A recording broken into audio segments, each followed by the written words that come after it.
I wasn't the first ghost to visit this tomb of this good man, nor was I the last.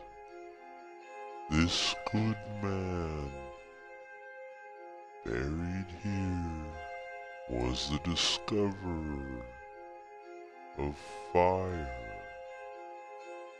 Once you got omniscience via your own death, etc., you too can find his tomb, pay your respects, and examine it with curiosity. This good man has body buried here.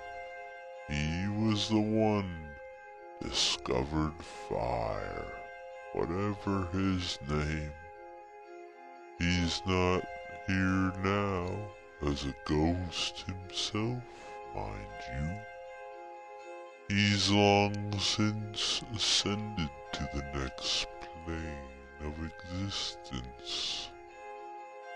Ghosts are in between, you see. Like me, just dawdling here, just talking